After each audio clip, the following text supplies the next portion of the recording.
Hi there, I'm Helen Unwin, and welcome to this session where I'm going to take you through this workbook of building high self-esteem using the self-determination theory. The background to this workbook is from my positive psychology course that I'm currently studying.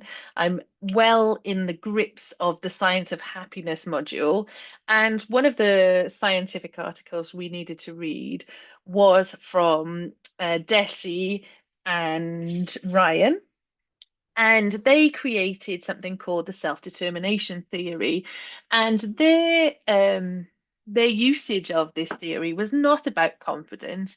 It was actually directly related to happiness. And it talked about two different types of happiness. The hedonic happiness, which is the sort of happiness that happens off the back of buying a new car or a new house or even a shiny new notebook. And so you feel super excited by this new thing and you love it, and it's the best thing ever. But then over a couple of weeks or months or whatever it is, you get used to it because this is now your new normal. So it's not your new car anymore, new house or new notebook. It is just your notebook. And so over time, the levels of happiness fade and decrease. Whereas the other type of happiness they talk about is eudaimonic happiness. It's quite a tricky word to say and to spell. But this is more about ongoing fulfillment. And so it's a happiness that continues through for longer. And it's more of a baseline happiness that is there all of the time rather than just off the back of a purchase or something new that's happened.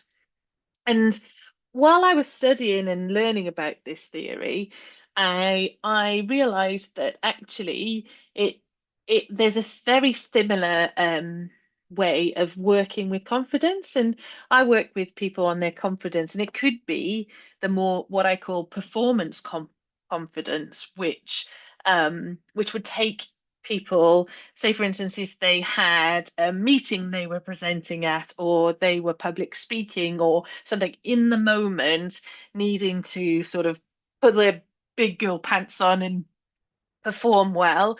I see that as more of a performing confidence, which, after you only need it in the moment. Whereas the other type of confidence I work with is about building that high self-esteem and knowing that no matter how you perform, you are still worthy. And so, what I'd like to do with this workbook is to help you use those three needs that are part of the self-determination theory of autonomy, competence, and relatedness to help you actually build long-term confidence and your self-esteem.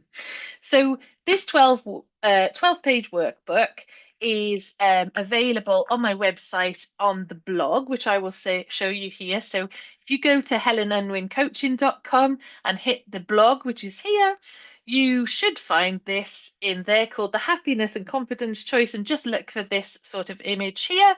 And if you scroll most of the way down, I've tried to make it as big as possible. You can see the link here. So you click here and it takes you straight to Google Drive, where you can download your own copy if you want to save it or print it.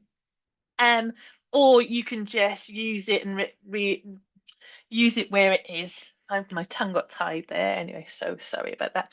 Okay, so what we're going to do now, I'm just going to dive in, and the first few pages, so the title page, and then there's my welcome. So I just giving you a bit of a background, exactly what I've just spoken through. And then again, that's the third page, which is understanding confidence and self-esteem. That just tells you those two different types of confidence that I've just mentioned.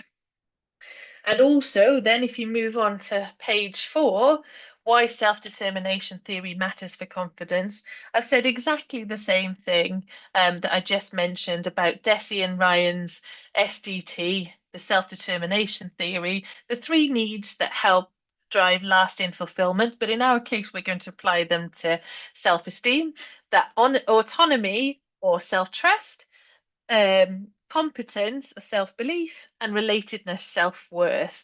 I'd like to do so. We've got self-esteem, and then those three other selves below: self-trust, self-belief, self-worth.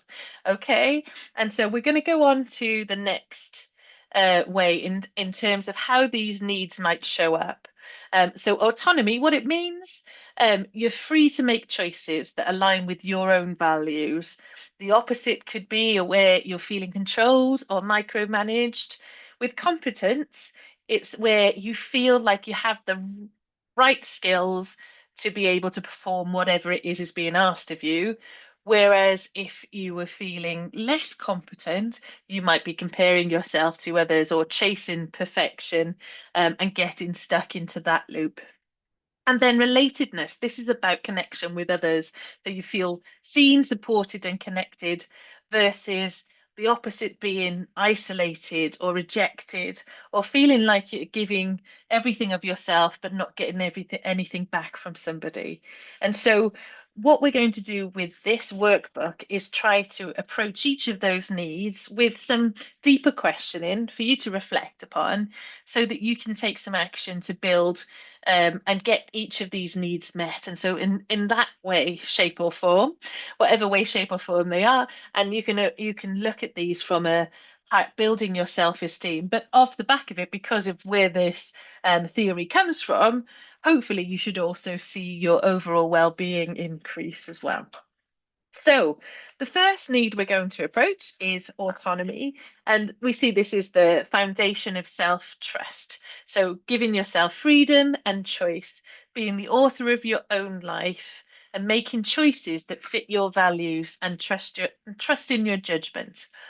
When autonomy is strong, confidence feels authentic because it's not borrowed from anyone else's expectations. So, here are some prompts for you. Number one, where in your life do you feel most free to make your own choices?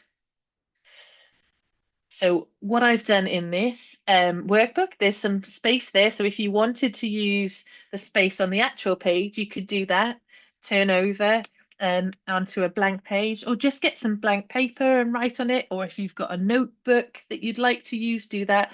Or otherwise, open up a note on your phone or an email or a Word document, whatever it is, whatever suits you, or just a post-it note. Just make the note of these, your answer to these reflection prompts. So just a reminder of number one, where in your life do you most feel free to make your own choices? And number two, where do you often feel pressured or constrained? Number three, what decisions are you proud of because they felt truly yours? And number four, what's one more small change that could give you a greater sense of control this month? Sorry about that. So, here's your autonomy reflective prompts. There's space there to do it. You can pause here, or you can go through the entire video and then come back. It's completely up to you. But next, we're going to move on to competence, aka growth and mastery. So, competence builds when you stretch your skills and see evidence of progress. It's not about perfection, it's about recognizing effort and learning as success. So, this is about taking a growth mindset versus a fixed mindset, in that change is possible and change can happen over time. You don't have to be perfect straight away. It can be something that's learned over time, not the perfection, but the skills that you're trying to create or learn, or develop over time can be built. And so, this is what we mean by, self trust, and self belief. I mean, that you can do this, and that rather than looking at everybody else's, or how they're doing, you just look at your own progress, and look back in your own line, and stop comparing yourself to others, or that toxic perfection that might be keeping you stuck. So, how could you build this competence? Here's some reflective prompts to try to think about. Which activities or tasks make you feel capable and energized? So, what makes you feel like you've got it, and and gives you energy off the back of it? Number two, what recent moment reminded you that you're good at what you do? Can you think of any recent moments that reminded you that you're good at what you do? Or anything else that shows that you're good at something? There's a skill, so whether somebody gave you a comment or you just felt good in the moment after doing something. Number three, where are you doubting yourself unnecessarily? So are you thinking, I'm not very good at something? Um, and is that true? Is there truth there? And if it is, what could you do about it? What, rather than just giving yourself a hard time about it, is there skills gap? And if there is, what could you learn? And then number four, what could you practice or learn to feel a little more confident next week?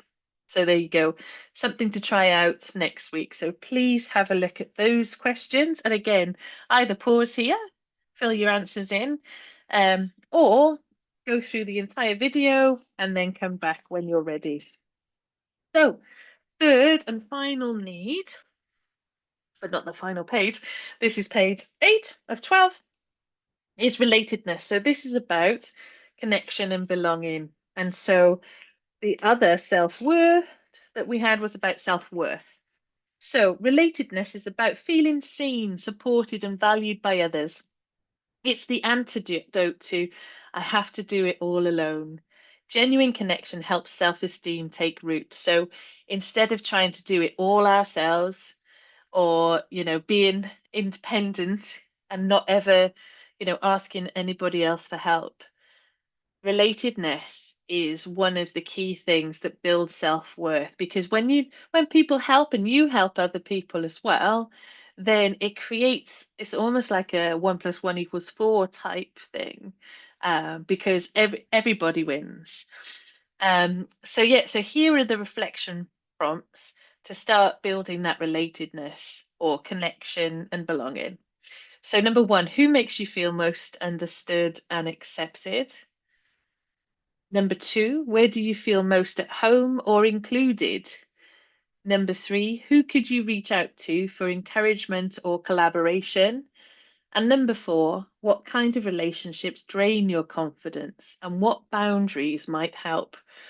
So this is a lot about, you know, what are the good sides of things, good sides of relatedness? Who do you have in your network who feel positive as connections, who add and boost you and give you that self-worth?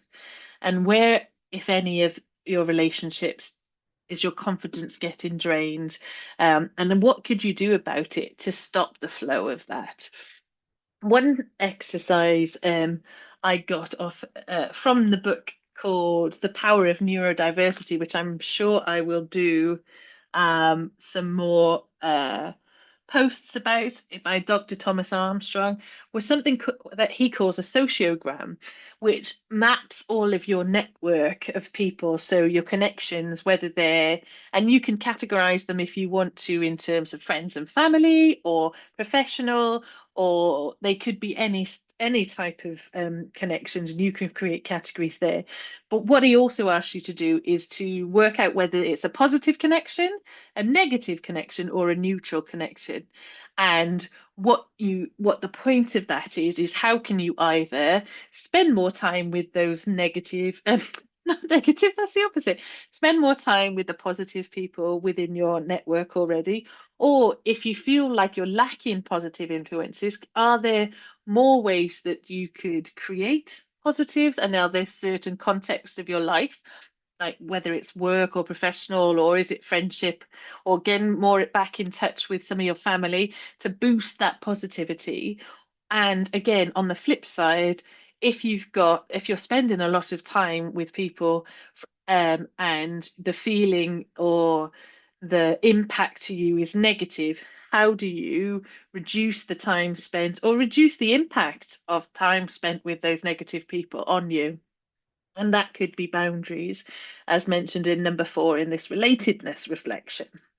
Okay, now we're moving on. So we've gone through each of the key needs from the self-determination theory: autonomy, competence, and relatedness, to ask some questions about how we could go about boosting each of those areas, what sort of things could help with that.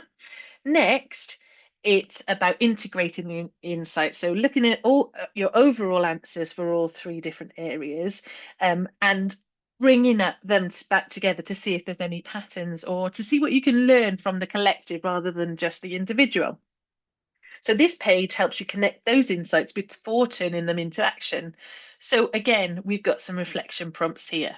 Number one, which of these needs feels most supported right now? So out of autonomy, competence, and relatedness, which one? Which one tends to get overlooked or compromised? So are there any that you almost forget about or just don't spend any time on? I think in the current culture of very individualization, I'd say that the relatedness is ebbing away. Especially since COVID, we often forgot about those connections and, and being out and about and going into places. And so this is where sort of the isolation and loneliness that lots of people are thinking. So sometimes, and especially at the moment, I think it's even more important that we do build real world connections with humans, not just AI chatbots or whatever, or assistants, although they do have their place in terms of helping. Um, so yes, so what patterns did you notice across your answers? Which need, if strengthened, would make the biggest difference to how you feel day to day? So is there one of these two? So is it three, autonomy, competence, or relatedness? If you could score them maybe out of a 10, where would you be with each of them? And is there an obvious one that needs more nurturing and attention to move it closer to that 10? And then finally, what one change, however small, could move you closer to balance? So, how could you focus on that one thing that maybe seems to be dragging your overall feeling um, out of balance or dragging it down? What could you do to try and boost that? Okay. And then, so you've got all your answers. You've had a look at you've integrated your insights from the three different needs. And now I'm going to turn into sort of coachy mode to really get you to translate the awareness that you've now learned about, what's the current state of affairs for me for each of these, and get them into sort of the changes of behavior. So, number one, where are you outsourcing your confidence to external validation? So, this could be around the autonomy. So, actually, you're not doing things because they come from your values, they're coming from somebody else's, but you want to do that so that because by doing that, you'll get that external validation. So, where are you outsourcing your confidence to external validation? So, almost like giving it away rather than knowing that you're worthy just as you are. Okay. What would change if you trusted your own judgment fully? And I am aware that these aren't yes, no answers. These are something that's probably going to need a bit of time. And so, once I've stopped talking, you probably want to go through this workbook all again and set some time. And whether you want to do it in one go or whether you want to go through each of the questions individually, and just spend some time journaling or just thinking about them, whatever works for you, or maybe answering the question as a voice note might be useful. Um, just go through them at your own pace. But please go through them because the more you learn about yourself, the more you can put into action and start to really build that self-belief. So just to finish off these questions, what relationships or environments make you feel most you? How can you recognize progress rather than perfection? What boundary, habit, or daily ritual could meet your needs more consistently? And how might you celebrate effort and self trust this week? And I would say that that is something that I am learning to do a lot more, and that's about celebration. And even if it is celebrating with ChatGPT to say, look at all the things I've completed this week and getting a sort of digital high five, that can just reinforce the good work and the work that you and the effort that you are putting in. But don't forget to celebrate when you have made changes, or or just even completing this workbook. So, and yeah, just a final point there, confidence deepens when reflection leads to small conscious actions. So, yeah, so again, and that can, just to reiterate that point there, building small conscious actions over time helps to reduce the overwhelm when we're trying to make changes. And also, when they are small and repeated over time, then what you want to do is to build those new neural pathways to create habits. But it doesn't happen straight away. It can sometimes take anywhere between sort of 30 or 120 repetitions of something to create that new neural pathway within your brain where it makes it a habit and it feels less conscious and it's more subconscious. So anyway, those are some coaching questions that I think might be useful for you to spend some real time journaling about. And then, if you do want to use this page here, which is page 11, just to create a bit of an action plan, then that might be useful just to like fill in this, what I'll do, why it matters, and when I'll start, just to give you a bit more of a plan about making these changes. And then finally, just a little bit about me, about working with me, and what could be next for you in the world of self-esteem. And I've just given some links there as well to my LinkedIn profile or Instagram. So please come and check me out there. Thank you for listening.